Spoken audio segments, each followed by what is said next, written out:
Hello and welcome to this conversation with somebody who's been very clearly vocal and also focusing on matters legal. So you should follow Justify if you want to know more. But I do follow his blogs across various newspapers. And Arghya Sengupta is also the founder and research director at Vidhi. Arghya, good to speak with you. Thank you. Thanks, Anand. Now, Good to be here. you've been involved even with the data protection bill, if I remember correctly. But you've talked about the way we structure and frame our laws. It's a very interesting article that you wrote where you said, let's start making laws for Bharat. So tell us a little more about Yeah, so Anand, as a lawyer, we are accustomed to laws being drafted in a manner that's difficult to understand. Like whenever you talk to a citizen and you say that it's something in the law, immediately it's something that the citizen says, "Oh, that's not something I can deal with. It needs a lawyer." Now, that has always struck me as very counterintuitive because if we want to be a rule of law country, then citizens must know what these laws are. And if we are going to draft laws in a way that only lawyers can understand, then how will citizens ever get to know?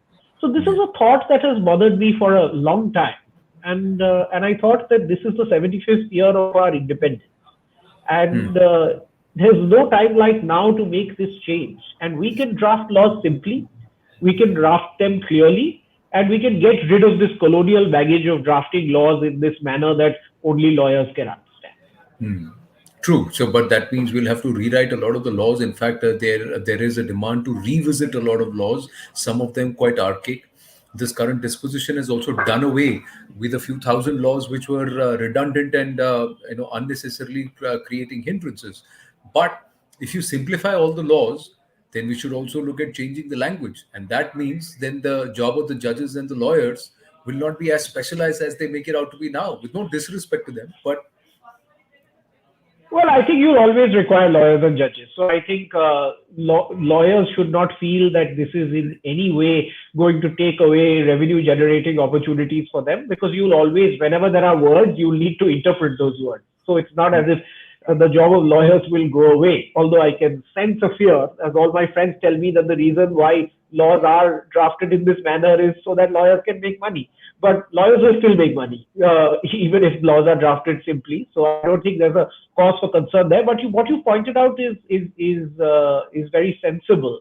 That when the Prime Minister Modi came to power in 2014, there was a project of repealing old laws, and that was a great project because there are several hundreds of laws which are old, redundant, make no sense, and have to go. Similarly, now on the 75th year of our independence, we need to have a laws rewriting project. And it's not easy, let's be clear, this is difficult. But we've got to start this at some point of time because it can't be that and it kind of feels absurd to me, that we continue to draft laws in this English that even English speakers don't understand. Whereas in the United Kingdom, something that I pointed out in my article, they have switched to drafting laws in plain English. I find this bizarre. Like, this is a colonial hangover and we must get rid of it. true. Now, I was about to come to that colonial hangover that's there even in our justice system. The way the courts function, when they take their breaks, this is all remnants of the Raj. So even the way judgments are written is also remnants of the Raj. Well, I would say yes and no. As in with judgment writing, as in we are talking about something slightly different. Because if you see the trajectory of judgment writing, the Supreme Court of India in 1950 used to write very short, crisp judgments. And these were mostly judges who were ICS judges, very much trained in the legal system of England. But their writing was crisp and succinct. What has happened is that over a period of time, it judgments have become lengthier. Like if you see the Ayodhya judgment, I mean, Yeah. no layman can read the whole judgment. Let's be clear, okay? And even lawyers who read it, they must read most of it. But I can say this myself: there are several parts that we flip through because it's not humanly possible to read so much so quickly. So I think what's happened with judgment writing is a function of time. Writing succinctly takes a bit of time. It takes a bit of application. And judges today have so many matters, and some justifiably, some unjustifiably. But there are so many matters that they deal with, that there is no time to sit, compose, and write a short, crisp judgment. So my sense is that length of judgments is something that has happened over time. But you're right in saying that there is a style of judgment writing, verbose, long sentences, words that nobody can understand, that you need a dictionary to get the meaning of. That very much is a colonial hangover. Because at the end of the day, what are judgments? Judgments are meant to resolve disputes between two parties. Yeah. Parties must understand what is written in that judgment. Okay, and that's all that matters. So we must write judgments simply. We must write short judgments to the extent possible, and that will be the bedrock of a modern justice system. True, and if you're going to start making laws and also passing judgments for Bharat, then the language will also have to be changed, and also that the laws should mean the same across multiple languages. There should be translation, so somebody should be able to read the language, read the law, and understand it and interpret it in the same way in Telugu as they would do it in Tamil or in Bengali or in Marathi or in Hindi. Absolutely. And I think this is where we have a great opportunity. And the reason I say that is that and this is an initiative that was taken by the present President Ramnath Kovind, where he said that Supreme Court judgments must be translated into various languages. And I know the Supreme Court has a software called Subhas, which allows ready translation into at least 10 languages, if I'm not mistaken. And it's an AI-based tool. So it's not an individual sitting and translating. It's an AI-based tool, which I was told translates with about 95% accuracy. Now, here there is an opportunity with that all laws and all judgments should be capable of being translated with this AI tool into all scheduled languages in the Indian Constitution and made available to every citizen. So one is that, as you rightly said, we must have it in all languages, as in it cannot remain simply something that happens in English. Number one. Number two is that what gets translated also must be reasonably simple, because Yeah. sometimes if you write something very complex in English, and I'm a Bengali speaker, but sometimes the Bengali that gets spoken in courts in Calcutta is really hard to understand, okay, because it's technical. Yeah. Okay, so you have to make this simple. Okay, and that ultimately comes from a mindset and a will to do it. We must have this political will that laws are not something that is meant to rule citizens. Laws are meant to govern lives and make lives of citizens easier. As long as we have this mindset that laws are meant to govern, and so people must understand and be participants in this exercise rather than laws that are meant to rule, I think that's where our battle is won or lost. True, but then there is this entire sense of elitism, and that creeps into the system. And I'm saying it with responsibility, because what happens is the moment you simplify things, it becomes universal. And what it then does is that everybody understands it. So then they will not have a certain group of people saying, "Tumko kanun thodi pata hai, ye kanun hai, follow this. This is the law." Absolutely, and this is why this is a difficult task, right? Because obviously any kind of opacity favors the persons in power, and that's why I'm very cognizant of the fact that this is a difficult exercise. But let's take a moment and break this down. Who benefits from this? Who benefits from this opacity? I think there are two large constituencies that benefit from it. The first is lawyers, as we've pointed out, okay, and the second is bureaucrats, right? Yeah. Particularly at the lower level, because if a law is unclear and uses some strange language, then that gives greater discretion. But someone who is not benefited from this, a lack of clear laws, is politicians, because politicians actually don't deal with the nitty gritty of the law itself.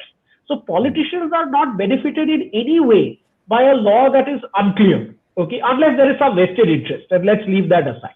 So a clear law has two big beneficiaries: the citizen and the politician.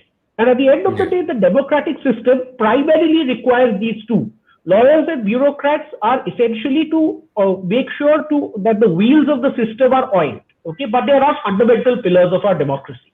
So as long as political leaders are keen on doing this, and citizens can see the benefit of this, I think that this is something that should be done, overriding objections that will come from several quarters. Yeah, because the first will be the bureaucracy itself.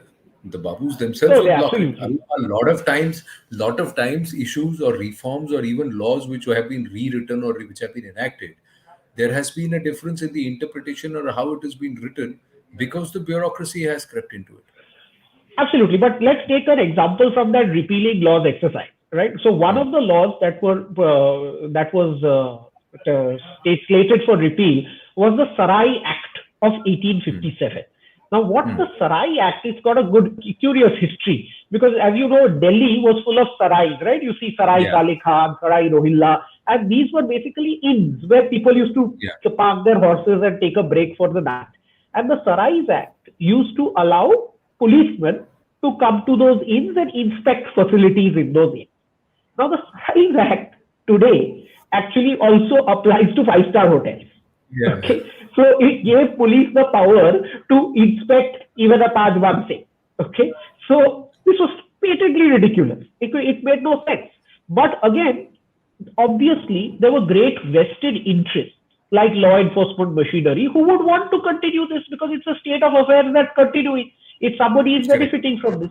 But if there is political will, as there was in this case, if there is political will, then these kinds of minor piddly vested interests can be overridden.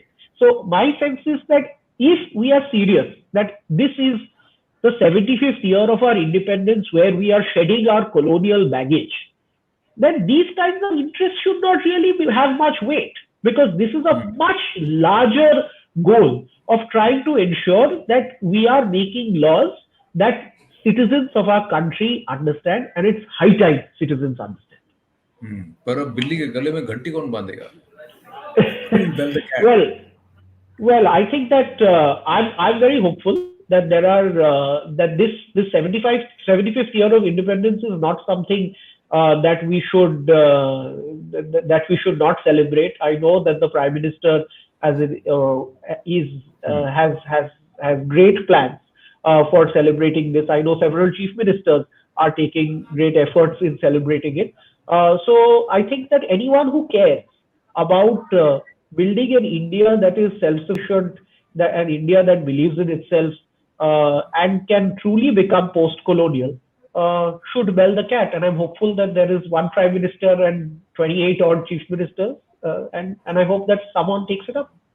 No, but since you understand the complexities of it, constitutionally, will this have to be an act of parliament or something ratified by parliament if the laws have to be rewritten? And also, the fact is, when you start writing these laws, what do you start with? Do you start with the Indian Penal Code and then move thereafter? Or do you look at certain important aspects? Where do you start? And when you I write suggest, them, which language do you write them? yeah. Number one. So let's take it step by step. I suggest that we start with writing new laws following a Saral template. Hmm. And my organization, the Vidhi Center, has come out with what a template looks like in Hmm. 2017. And there is an easy template. It allows drafting in simple language. So any Hmm. new law that comes out, let's take one. Let's take a test case of one new law and let's draft it simply. I think that's the Hmm. first step to show people that what difference does it make. And if it doesn't make a difference, jump the exercise. But Hmm. to show people what difference it makes. Number one. Number two is that identify one or two key laws. Okay, and don't do the whole lot. Okay, because a lot of if you talk to a lawyer, if there was a lawyer on this panel, he would have said that there is established jurisprudence on every law. Yes, and all that is Hmm. correct.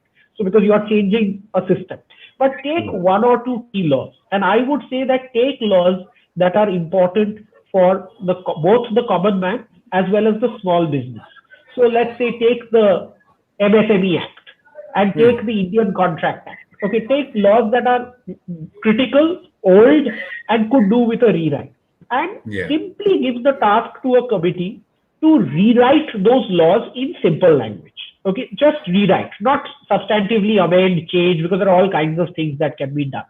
Yeah. And do the rewrite in English at this point of time because a transition will take time. Do the rewrite in English at this point of time. and ensure that the rewrite simultaneously happens in one other Indian language. And then Hmm. from there, we can slowly get to a place where the default is that a law is written simply in multiple languages. So take it step by step, do new laws once, then do a couple of older laws, and then make that Saral template a default template for all future laws. And it doesn't require a law of parliament or anything of that kind. I mean, of course, if a law Hmm. changes, then after that it will require reenactment. But basically, what does it require? There is a legislative department in every state government as well as in the government of India. All that Hmm. it requires is that this legislative department has this template of drafting.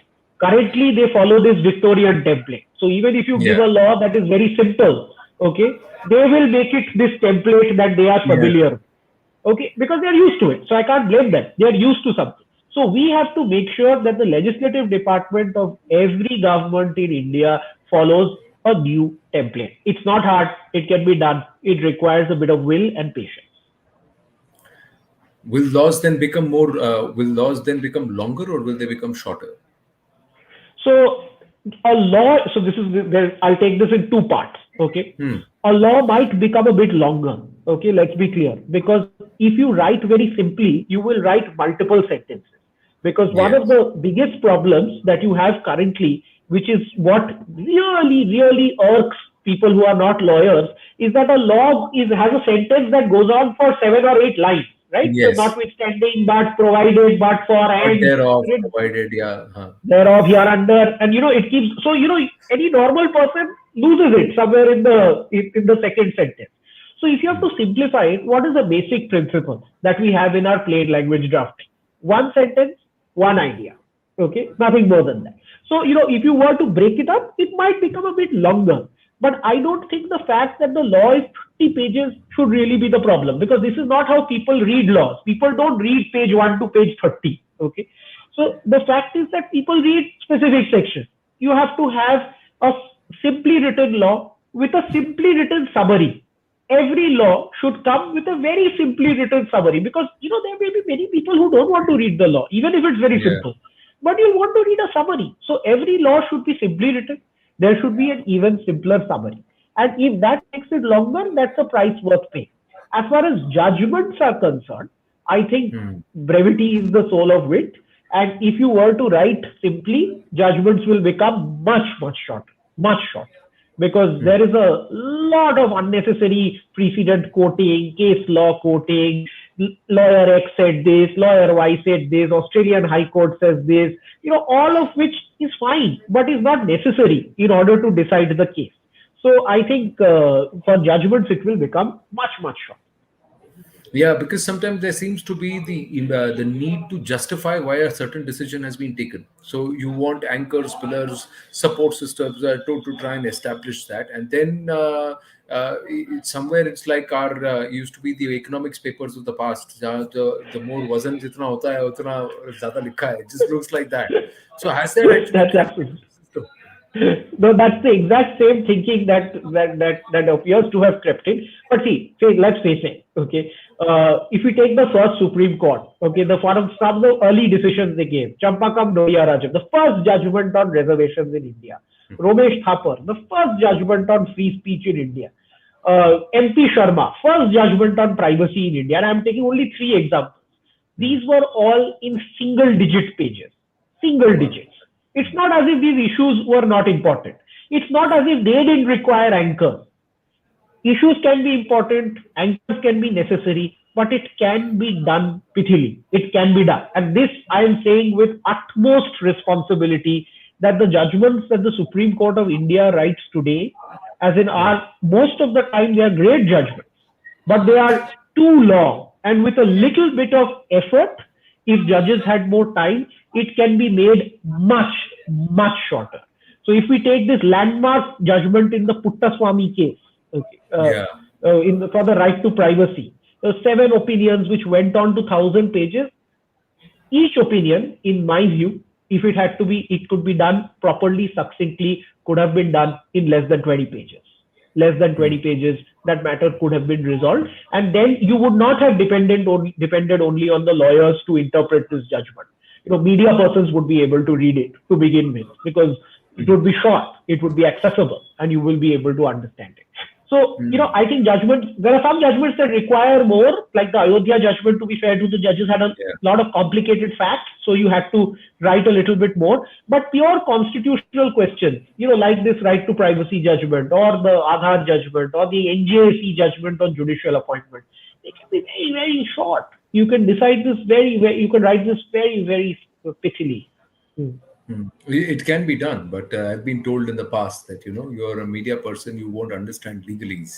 So this legalese thing is something which is very closely guarded. So there will be a lot of resistance. My final question is that there is going to be a lot of resistance. In fact, laws which were passed with an idea to try and help people and society, and also fulfill long-standing demands of a larger group of farmers across the country, had to be repealed.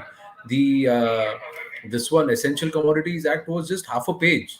It was very clear, succinct, but people just did not want. They just wanted it repealed. Now it's gone, so it's going to further create the same roadblocks. That's also a reality. So that's right. And I see. I think any change will bring about a lot of resistance, but resistance cannot be a reason to not ask for change, right? And as I've said, and I keep going on like a broken record on this issue. The fact is that it irks me personally Yeah. that 75 years in, as in we are still drafting laws in this manner, that even the English don't. And I feel that it just, as in, I don't want to put it too unkindly, but it just makes us look silly. And I think that whatever the resistance might be, as in, I think that if at this point of time we don't come together and say that, let us do something original. It's been 75 years. Our legal system has taken a lot from the British, which we are grateful for. I'm not denying that. But the fact is, if there are some bad practices that have crept in, then let's have the courage and the Yeah. fortitude to say that no, we are going to stop it. And there's no time like now. I think we are No, 75 years too late, but there's no time like now. चलिए देर आए दुरुस्त आए. Let's hope that we start what we should have started on day zero. We start at least on day 75 years. And then going forward, we have maybe 10, 15 years down the line, we will not have to have this conversation. Or somebody like an Anand or an Arghya Sengupta will not have to have a conversation saying, do we need to rewrite our laws? So wonderful having this conversation with you, Arghya. Thank you very much. Likewise, likewise. Thanks, Anand.